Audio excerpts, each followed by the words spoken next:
Hello, dears.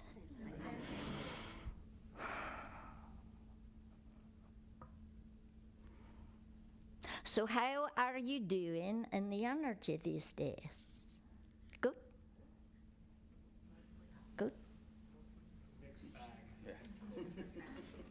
All right, that makes sense. Life is usually an interesting kind of roller coaster. It has its ups, it has its downs, it has its ups, it goes further down. Ideally, goes further up and down and up and down on a very regular basis. The idea is that you are having more ups than downs, and that you are in charge of how you are feeling through it all. So I'll ask again, how's it been through this energy? And bodies are very, very interesting in the way that they automatically respond to what is most strongly in your mind, even to the point of releasing the chemicals that allow that mood to continue, be it up or down. As a result, if you do this, your body starts believing you. Smile. If you do this, your body starts believing you. So use that effect. When you're not feeling very good, play with your chemistry. What is that phrase? No, that's not the one. It had to do with better living through chemistry, I think. So charge your chemistry and smile and smile and smile. Release, relax, renew. So September. Your year is coming to a close. So what are you going to do with the last bits of your year? September is also a time in which this weekend, yes, you celebrate something other than the dog show, right?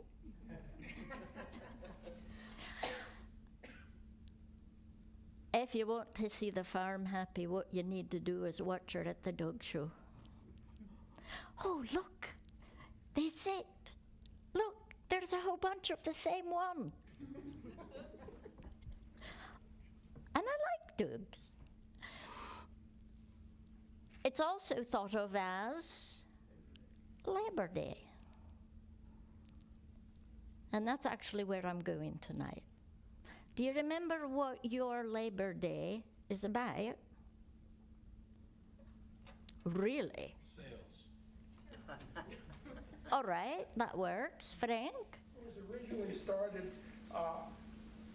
by people wanting better working conditions. Good, good. At that point, apparently, they worked 12-hour days, 7 hours, 7 days. Oh, such wimps. And that was when they were taking it easy. You celebrate it by taking the day off. And so now, to celebrate much better working conditions, you take the day off. Aye. It's kind of signals the end of summer. Aye. Well, ideally, And school starts. the equinox will do that. And for children, yes, indeed, that would signal the end of summer. Many of them are going, because of snow days around here, many of them are starting school like earlier in August. Aye. Snow days. What does that have to do with Well, school? you can't go to school, the buses can't take you to school because of snow days. Like Pittsburgh, Pennsylvania wouldn't have as many snow days because they have all the big equipment to get rid of all that snow. And here they have equipment, but they still take a lot of snow days in here. I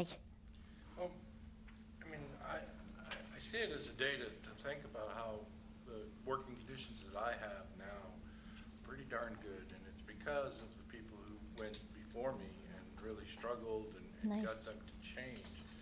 And unfortunately, they're the ones that still have to work on sales on Monday, the minimum wage folks and everything. And that's why I keep pushing for whatever things we can do to improve their lot.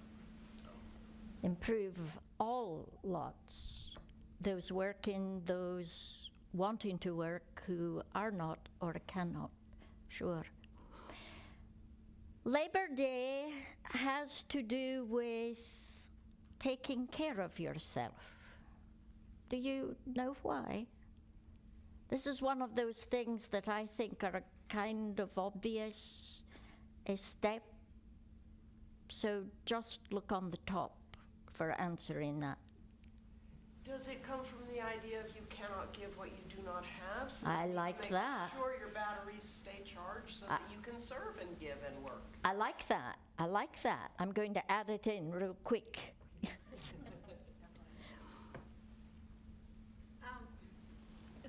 I think it was based on the idea of not working someone to death.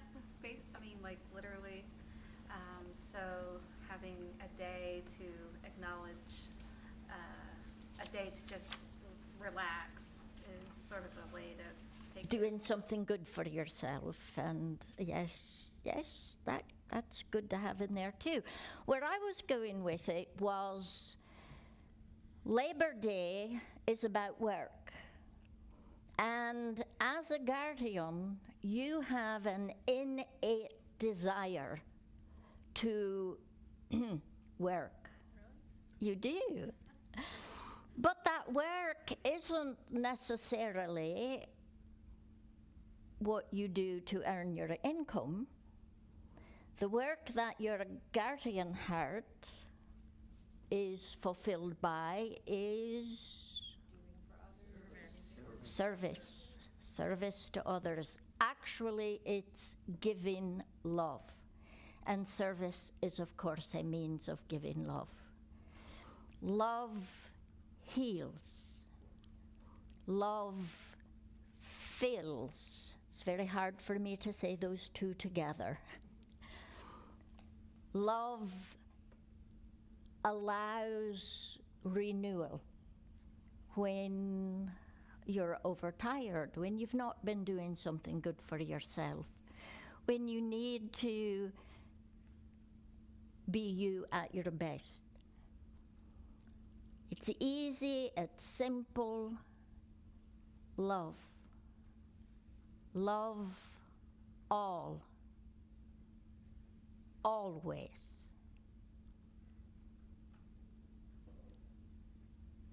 New bumper sticker, Bunny. So this Labor Day, allow yourself to be thinking about the labors of love you put into your life. Think for a moment about how you show love. How do you show love? Or do you show love? Think about the ways that you show love.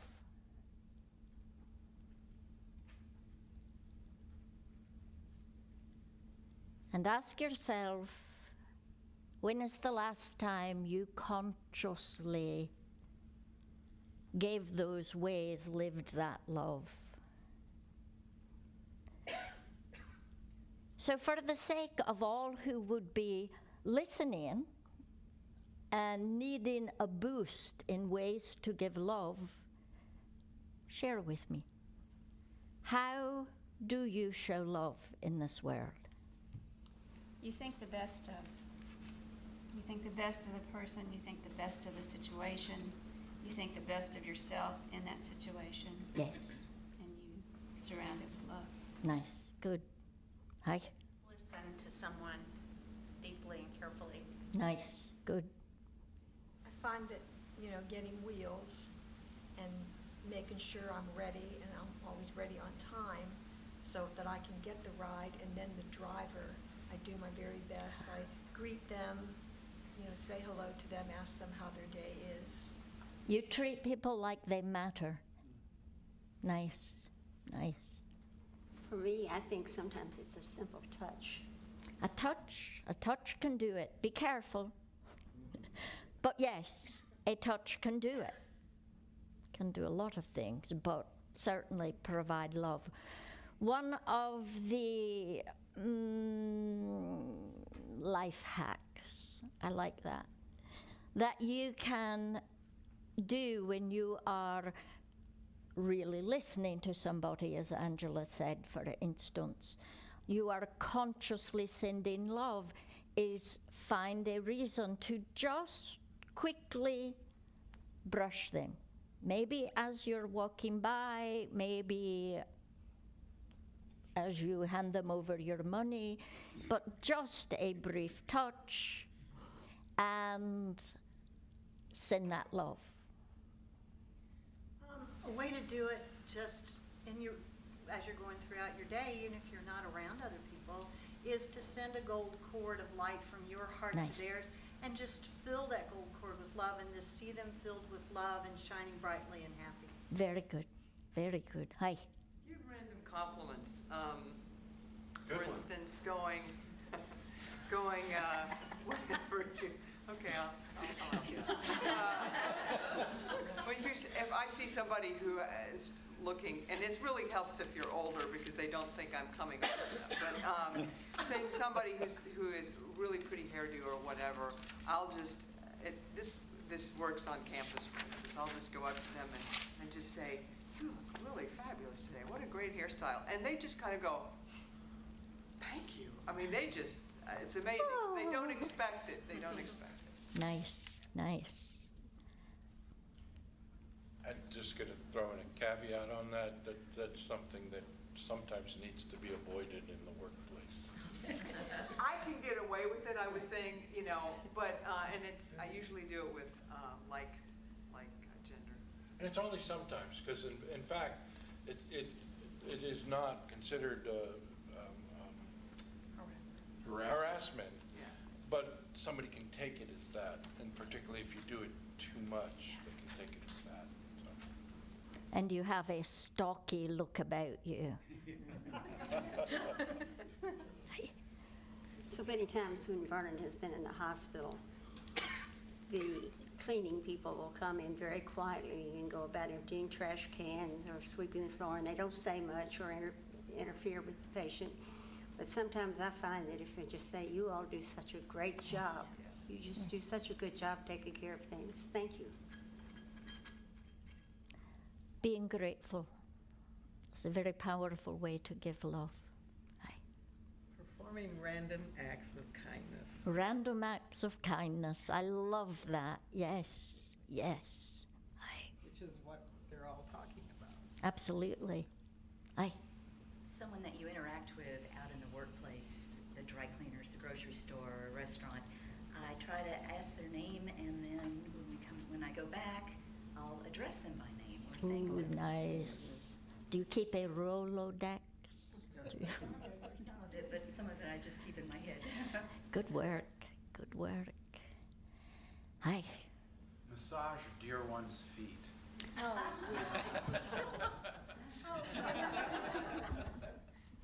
Massage a deer's feet. Hi. Sometimes just looking at somebody, looking into their eyes and smiling and recognizing them Yes. and recognizing the connection. It doesn't take massive behaviors to have a profound effect on someone's life. But I'm going to tell you that if this is all you're coming up with, you need to take a look at that. I thought that perhaps this would be filled with, well, you can do this and you can do that, and I try to do this and I try to do that. This is a good time to brag on you. What do you do to show love? Hey. One thing that I've been doing this year is I volunteered over at Ashland Terrace, and I'm reading to a resident there. Nice. And that has been wonderful. We've become really good friends. And I think I'm getting more out of it than she is. And that's the good way that it shows up, isn't it? When I take Quinn on visits, whether we go Yes. to a hospital or a nursing home or the VA hospital or even Half Price Books or someplace like that, well, he's giving a lot of love out. And it's a loving thing for me to take him because he loves to do it. He takes his service very seriously. But also, it gives me an opportunity while they're making over Quinn for me to send them love and for me to compliment them on, oh, thank you for asking before petting, or and just ask them about their lives and how did they come to love dogs so much, and just learn more about people that I may never see again, but they really light up when you're interested like that. Nice, nice. Aye, Offer encouragement to my friends and family when they're Encourage. struggling with something, and help them think things through. And when I talk to my niece and she's crying at the beginning, my goal is always to get her laughing by the end. nice, nice. That'll be. Greet not only to human, do also to the animals. Yes. And I say that because I just moved recently here to Lexington, and I'm very glad to see how, at least what I saw and the experience that I had, how pet friendly this town is. And when I say that, it's like I went to do my hair. Well, I didn't know that there was a dog that just rescued from Florida, and they rescued you. It was a stray, and they brought it from Florida here. So I went and pet, and from there, people start talking, and they talk about their life and how they got there, what they do, that. Then I went to a boutique just to see there was another dog there, The campus has a lot of dogs and has a program, it's called PAWS. So I was talking with the student in the Starbucks, they have the dog that she was training, and she adopted, and all that. So, I try to also not greet and send the energy to the human, but to the animals, because honestly, it's also a great way to get to the human. Absolutely, absolutely. And the plants as well, yes? Talk to them. Maybe you don't want to do that in a great crowd of people, perhaps, but they too receive your love. There was a hand right back here, yes? Aye, Susan. Lighten the load of the people where you see that they may be overwhelmed, or offer to open the door, or you see somebody carrying something, open the door for them. Visiting, I'm doing all the dishes and making dinner so that life is just easier. Nice. Help someone else's life be a little easier. Mothers with those massive wheeled carts you put the child in, trying to get through a door, eh? That kind of thing, aye. Sure. Oh, I didn't know. Okay. I sometimes donate my time to people. Good. Just helping them with things like projects they need to do. So, like for the first time in my life, I mucked a stall, and I've never done that before. And it was just something to help. She had to do it, but helping her made it a little bit. One more thing off her list. Yes. And then also with a friend who's working on a mural, she has a lot of painting to do, and I was just putting on like the top coat, to protect it. So just doing things like that to make their life easier. is Lovely. One less thing. So. Lovely, lovely, Jane. At many places I go into, like the contra dance last night, at some point I think I just fill this place with love and Good, light. good, good. And I do that in Walmart, I do it at the greenhouses where I work, all over the place. And you become that emanating flow of love that people are drawn to. How many of you in here have found that when you are consciously putting out love, you're focusing that love in a group like this, you focus it to Martin or Lilibeth or Bonnie or Donna, but you focus it there, that the person starts looking around. It's very effective. Mary Claire mentioned the gold cord work. That's a great one to do when, not only if you might have issues with somebody, but if there's somebody that you haven't been in touch with in quite some time and wish to be. You start doing that love-focused work, and before you know it, you're going to hear from them. That's just how it works. Stephen, then Gail. It can be powerful to be a mirror, and by that I mean reflecting back to the person the gifts you see in them, the strengths, holding that up and highlighting that within them.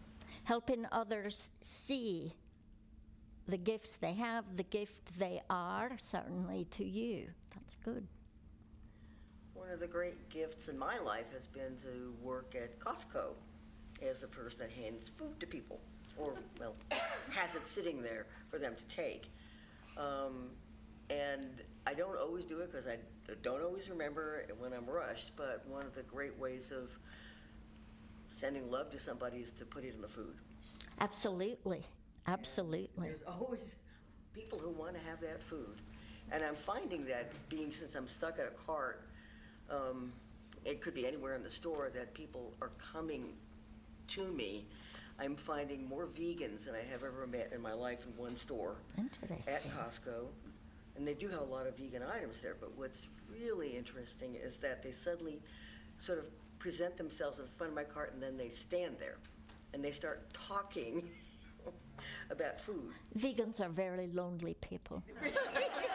One would think. But I hear life stories. I hear why people became vegans. I'm hearing why they've been vegetarians and are thinking about becoming vegans and how long that's been. And Hi. it's some amazing stories I'm hearing from people, even from some of the meat eaters who come up to my cart. You still send them love, even though they eat meat. And it's just the exchange, the human exchange, and there's a lot of love that can be translated and transferred through that process of communication. Very nice. So these are great ways to share love.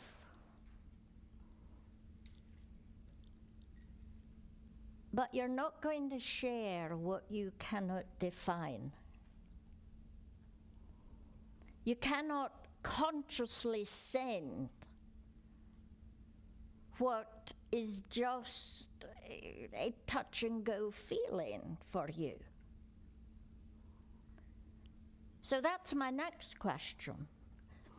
What is it you're thinking or feeling or doing when you're loving another?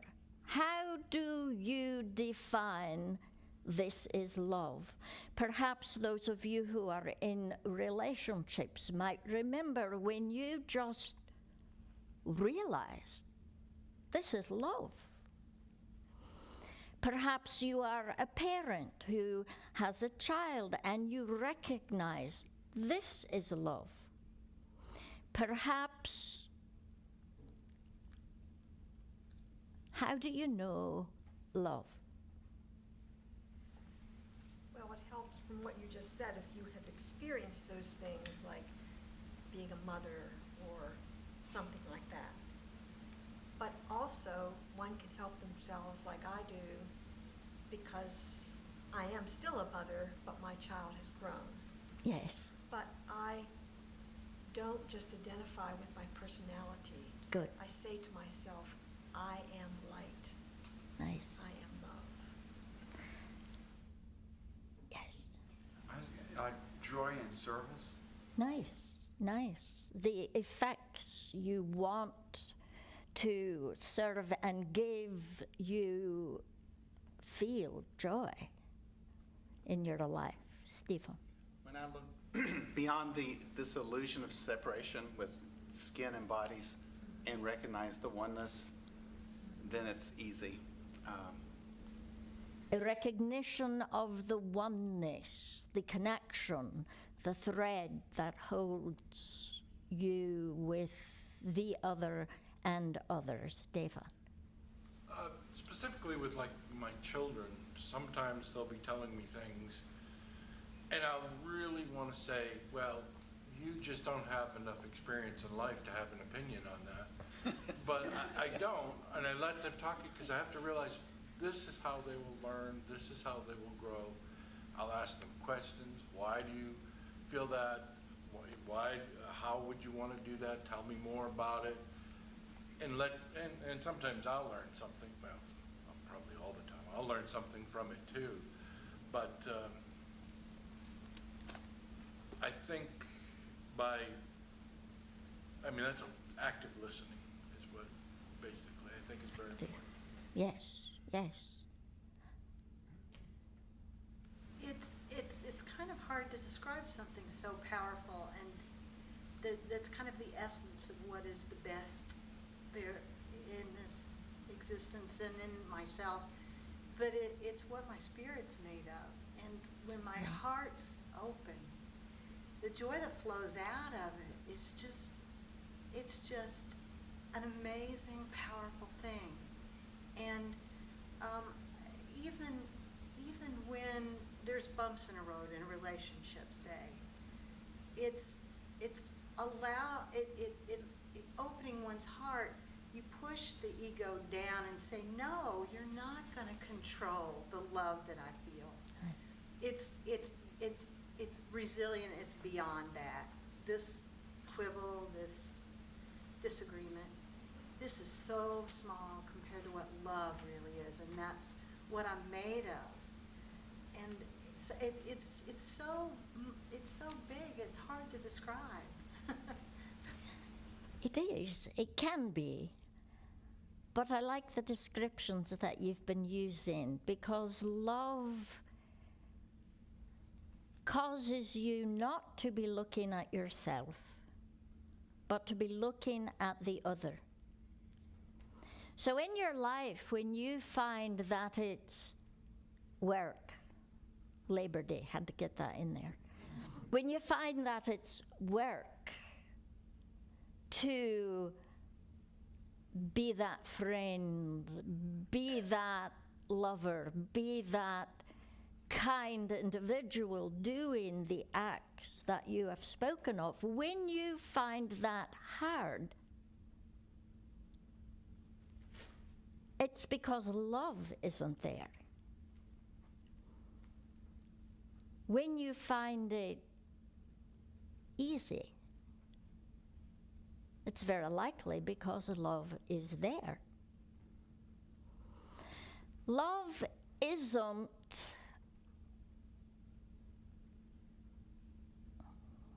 well, there's a lot of things love isn't. But it's not going to be something in your life that is determined by the circumstances around you. And that's really important to remember. Love is a part of your truest self. Love is, exactly as has been said, what you are. Because love is a function of source in this world. And as you are connected into source, you automatically love. It is your natural state of being. One way to know when you do not have love there is because you have fear there instead. Now, you may think, I'm not afraid of anything. I'll jump off of any cliff, swim in the ocean. It's not that kind of fear.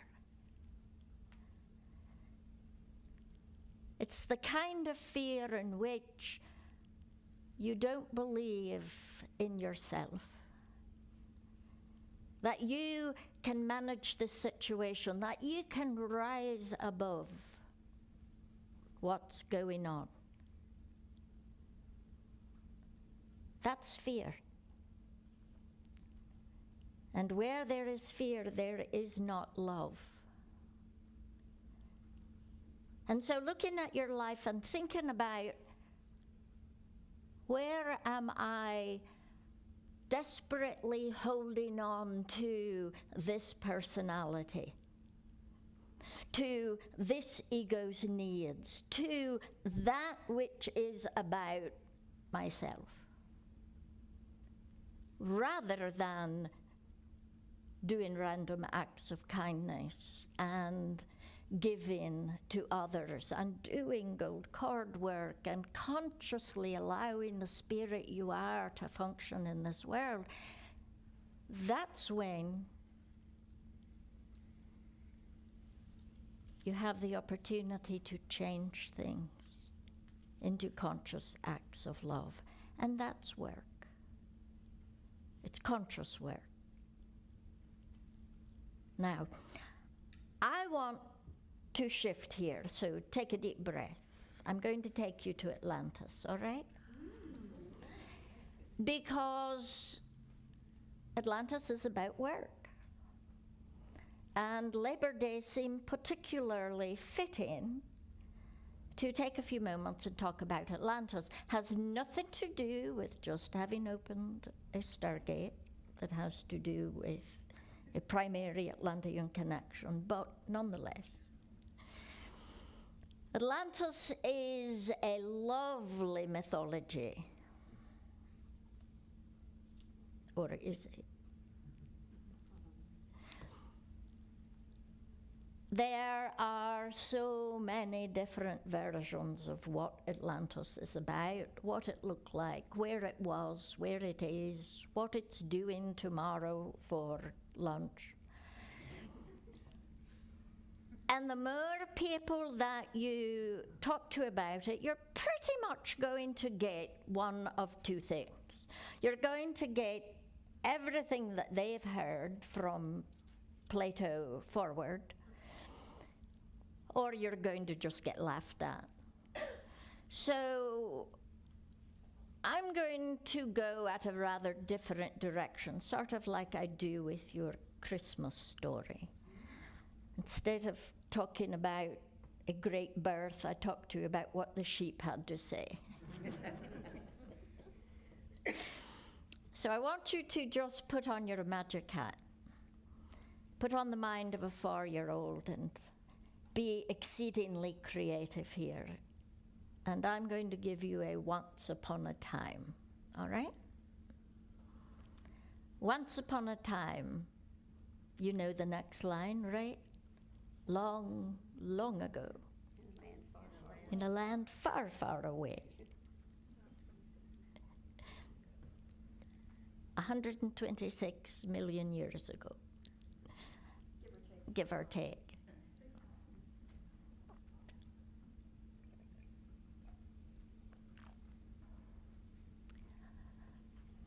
Your planet was visited by shining ones, and every ancient culture in your written history talks about a time in which bright ones, shining ones, watchers, gods, angels came to this earth to help.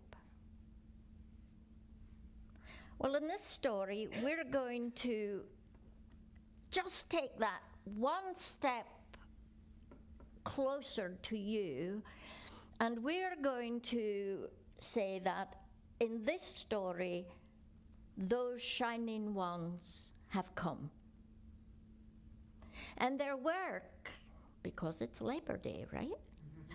And their work was about helping the life that was here to advance more quickly. They did this because the desire was for the earth and all life force upon it to come to join the greater, I always have to be careful with my wording here, the greater council, confederation of advanced beings. Now, I'm not going to go there very far. This is, after all, the first Sunday.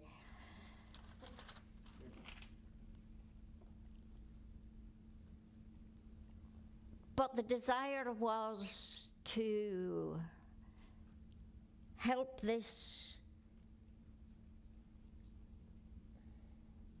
often difficult experience become more heart-centered rather than head-centered, because they did indeed teach many advanced techniques to the societies that were in the world, but they did it essentially through teaching the awareness of light and information. Because ultimately, that is what your universe is about. Light as the vehicle of information. To bring that information into the world, they created a home base, if you will. As Lexington is Phoenix Institute's home base, it has sister organizations, Pittsburgh, Atlanta, Phoenix Institute Pittsburgh, Phoenix Institute Atlanta, and connections throughout the US. This is home base. The Shining Ones created a home base in our story. And it was on a continent not so very large, inhabited by a council, guess how many? Of 12, whose work was to send out from there those who could spread the message of light and preparation for information. That information helping individuals spiritually ascend.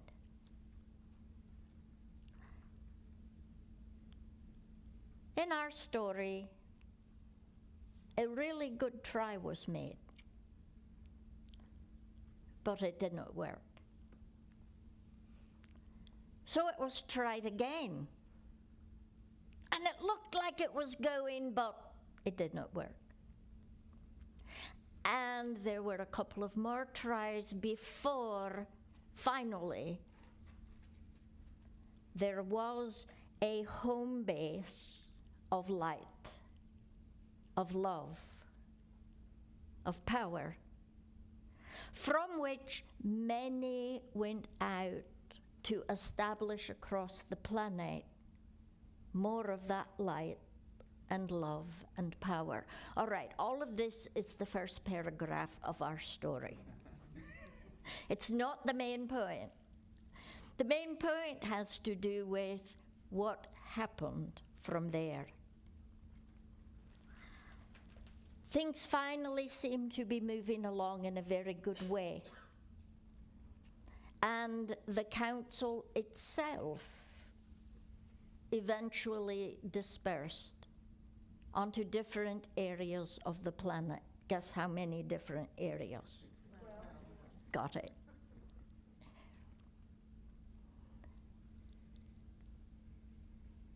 And the idea was to leave Atlantis in the hands of the Ascended Ones. And that's exactly what was done. Atlantis was left in the hands of those who absolutely could be trusted with continuing the work and continuing the power. But something began to happen after the main council had dispersed into the world. Communication wasn't as easy all of a sudden. There wasn't that constant feel of that current of love and light and power. People were needing to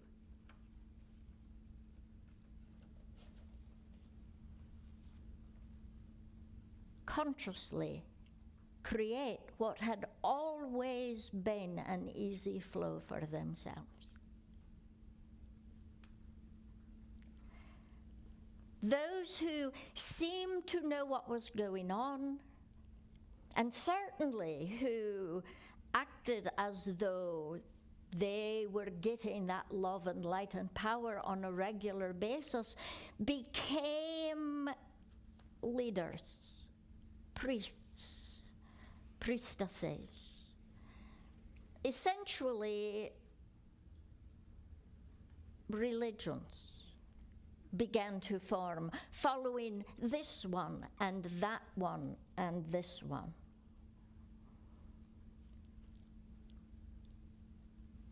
And division began happening within individuals.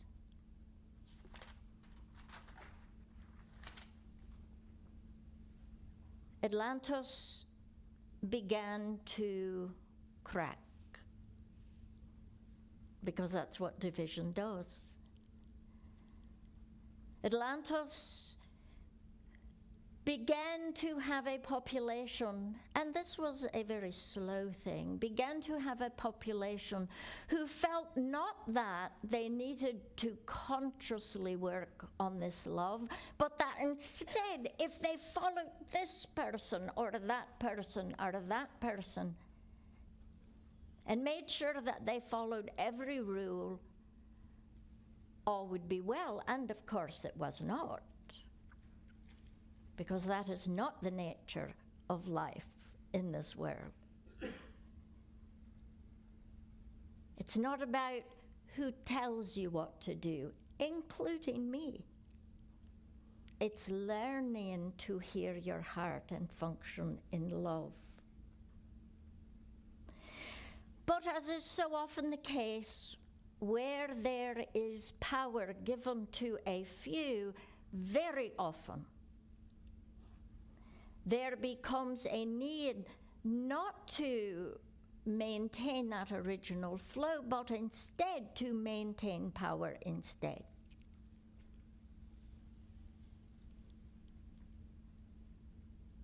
And decisions and actions were taken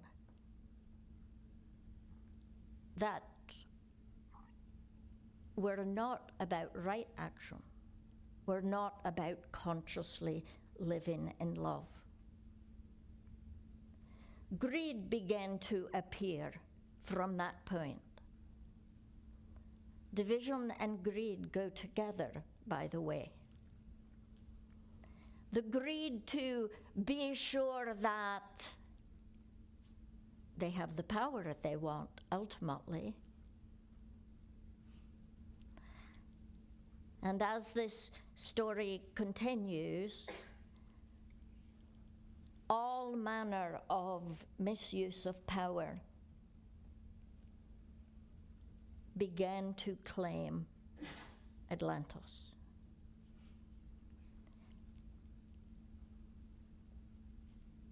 Misuse of power is a choice. And that choice is about ego.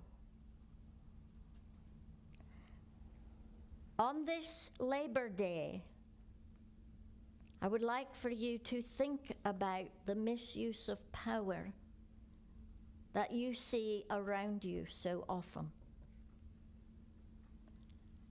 I'm not going to get too political here. Oops, just did it. But think about governments and how easy it is not to love a population, but to want to control them. Think about industries who want to keep their interests going and will do whatever they can to ensure that they're being heard about the herd a lot of times. Think about neighborhoods where this is where the people who are affluent live. This is where the people who do not have money live. And again, there are these great divisions. Think about what you have seen in your own life, perhaps families, perhaps your own relationships, in which division has ended up in separation, and slowly, piece by piece, the continent comes apart.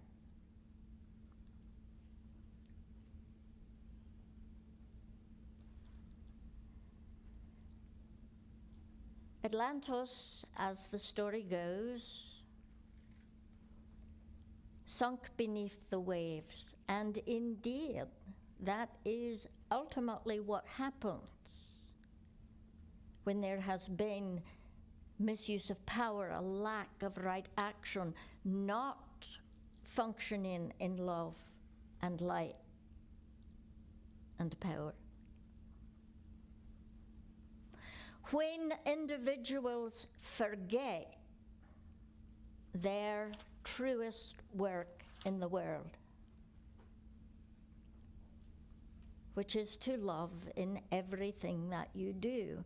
That bumper sticker again is love all, always. But forgetting that creates loss. Loss of good governance. Loss of healthy industry.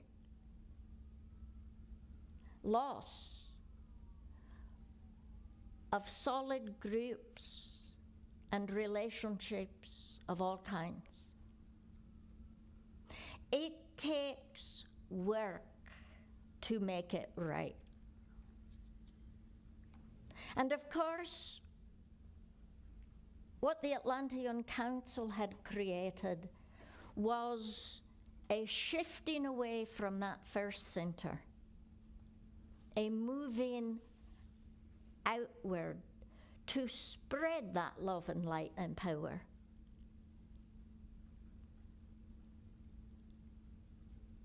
And it's in the work of spreading that love and light and power that you create again a solid base, a new continent, if you will. Sort of stuck under Bimini for the most part, but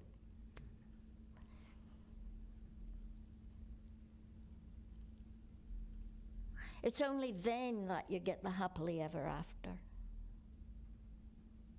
But if you do not put in the work, if you do not consciously choose to be your best, flowing in love,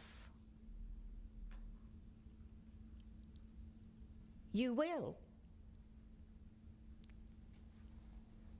see the misuse of power destroying you everything you love,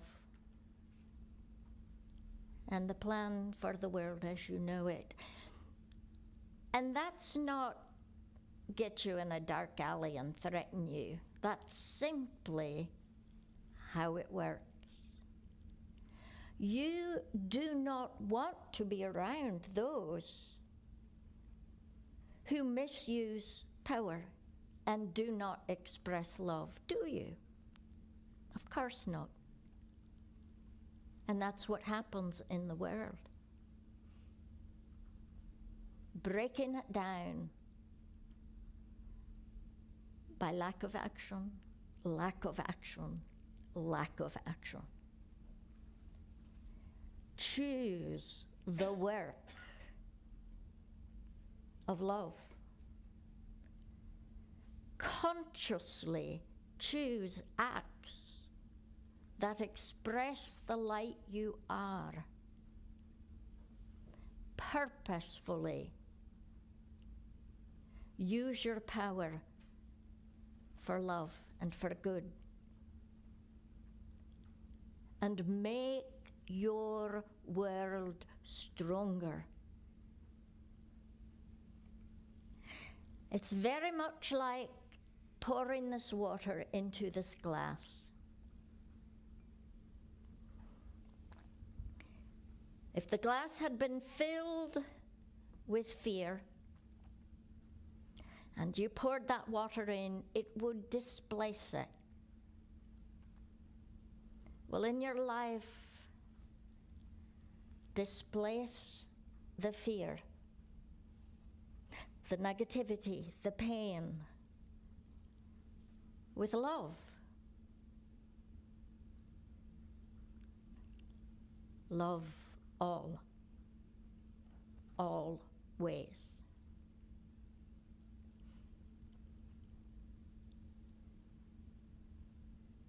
There is a quote, a phrase, every man, every being is an island. Well, we're going to call that island today Atlantis. You are Atlantis. How are you working? How's it working out for you? Are you consciously living the love you are? Is your world strengthened or weakened by your activities?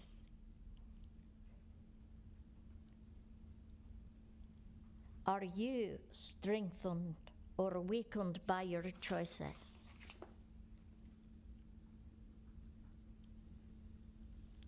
Tomorrow is Labor Day. Think about keeping Atlantis afloat. Keep Atlantis strong.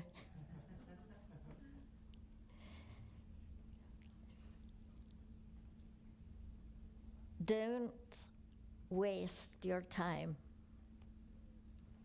with anything else.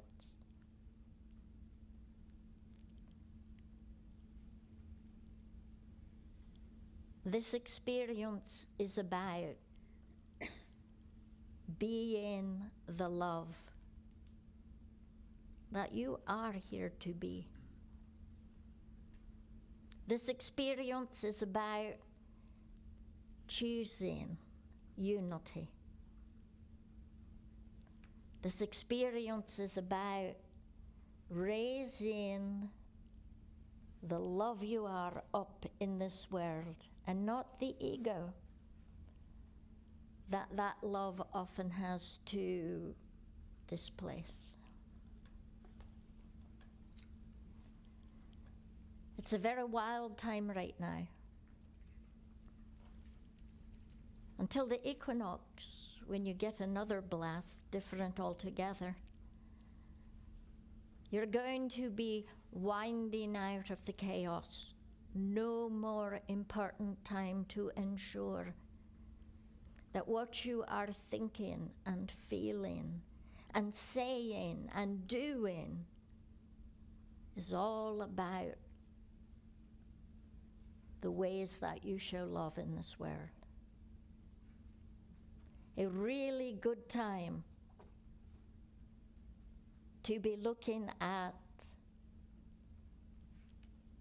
saving the island of Atlantis, that is you,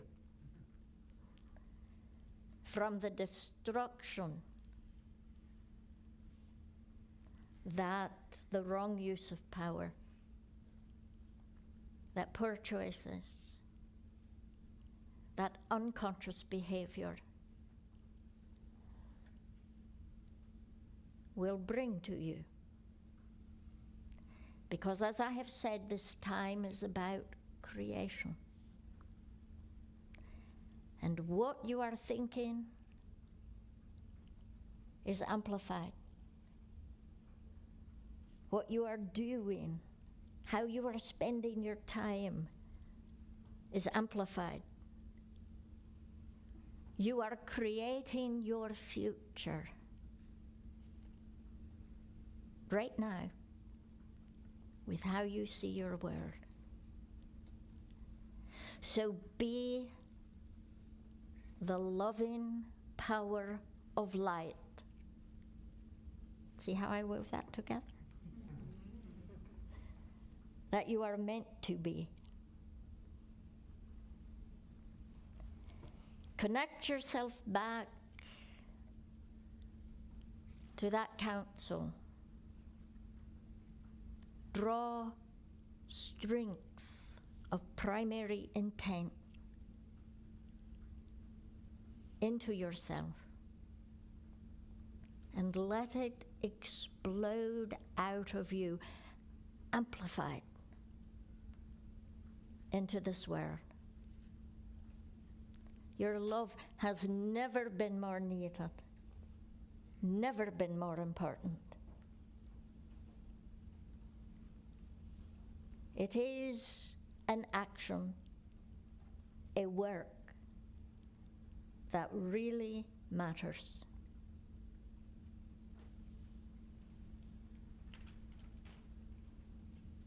So love all, always. Look in the mirror.